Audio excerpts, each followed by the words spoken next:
श्रावस्ती में भीषण बाढ़ के बाद बाढ़ पीड़ितों को राहत पहुंचाने के लिए उनके क्षति का आकलन जोर शोर से किया जा रहा है। इस बीच श्रावस्ती से एक बड़ी खबर सामने आई है, जहां पर फसल की क्षति के आकलन के लिए कुछ रुपए लेने देने का मामला सामने आया है और बाढ़ पीड़ितों ने लेखपाल पर गंभीर आरोप लगाते हुए कलेक्टर भारी संख्या में पहुंचकर वहां पर विरोध जताया है। तस्वीरें श्रावस्ती एक्सप्रेस की एक्सक्लूसिव तस्वीरें हम आपको दिखा रहे हैं, जहां पर तहसील जमुना क्षेत्र के भगवानपुर सहित अन्य गांव के लोग पहुंचे जो कि बाढ़ पीड़ित हैं और इनको मुआवजे के लिए जो लेखपाल द्वारा क्षति आकलन का रिपोर्ट बनाया जा रहा है उसमें रुपए देने की बात की जा रही है। बाढ़ पीड़ित बता रहे हैं कि पैसे दो, फिर राहत सामग्री या बाढ़ के जो क्षति आकलन है उसका पैसा लो। इसका विरोध करने के लिए भगवानपुर के ग्राम प्रधान व बीजेपी नेता रणवीर सिंह के साथ तमाम बाढ़ पीड़ित कलेक्टर पहुंचे और वहां पर विरोध प्रदर्शन किया। लेखपाल के खिलाफ नारेबाजी भी की और लेखपाल पर रुपए लेने का आरोप लगाते हुए प्रदर्शन किया और ज्ञापन भी सौंपा है। श्रावस्ती में बाढ़ पीड़ित लोगों को नहीं मिल रही राहत सामग्री, इसको लेकर सैकड़ों की संख्या में भारतीय जनता पार्टी के नेता की अगुवाई में बाढ़ पीड़ित डीएम ऑफिस पहुंच गए, जहां पर उन्होंने डीएम से राहत सामग्री की गुहार लगाई। वहीं बाढ़ पीड़ितों ने लेखपाल पर रिपोर्ट लगाने के नाम पर पैसे लेने देने का भी आरोप लगाया।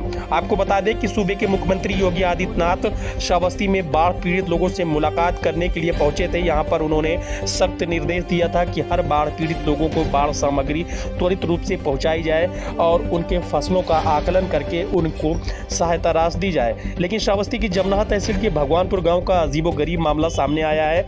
यहां पर भीषण बाढ़ में भगवानपुर पूरा गांव जलमग्न हो चुका था। कल जब लोगों को राहत सामग्री देने का निर्देश मुख्यमंत्री योगी आदित्यनाथ ने दिया तो यहां पर तैनात लेखपाल बाढ़ पीड़ितों से रिपोर्ट लगवाने के नाम पर अवैध वसूली करने पर उतारू हो गए।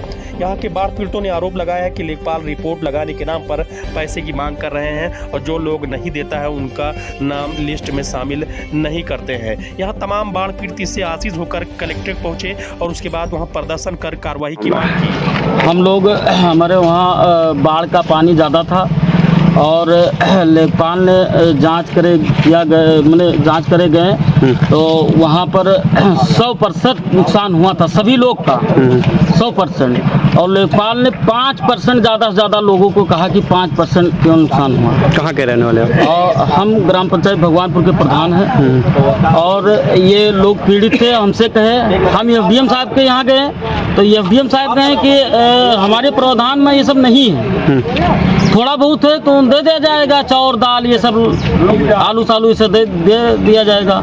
और पिछले साल लेखपाल ने जिसका पैसा पाया था उसी का बाढ़ पीड़ित में लिखा था, वही लेखपाल अब की बार भी चाहता है वही, क्योंकि वो 5% लिखा है। लोगों को कह रहा है कि आवास पे आ जाना, आवास पे जा रहे हैं लोग, वहाँ से पीड़ित हैं, वहाँ से पैसा बता रहे हैं।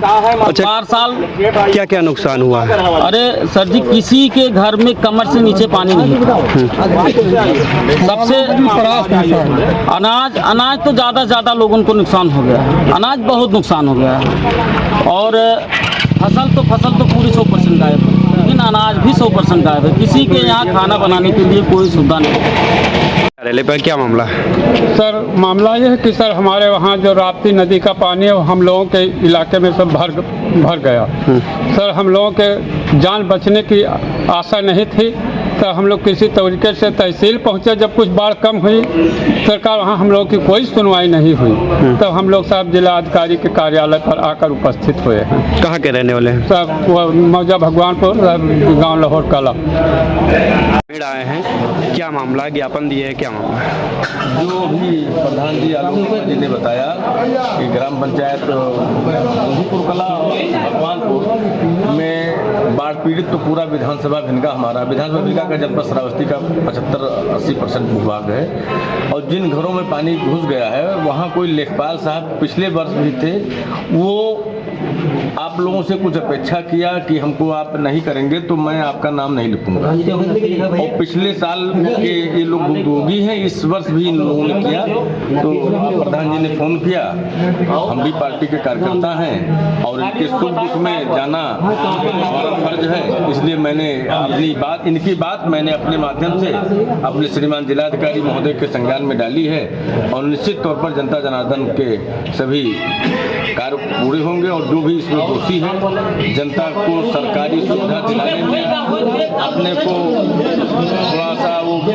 बेवकूफ़ी कर्म कर रहा है उसको सजा प्रशासन से दिलाने का हम प्रयास करेंगे।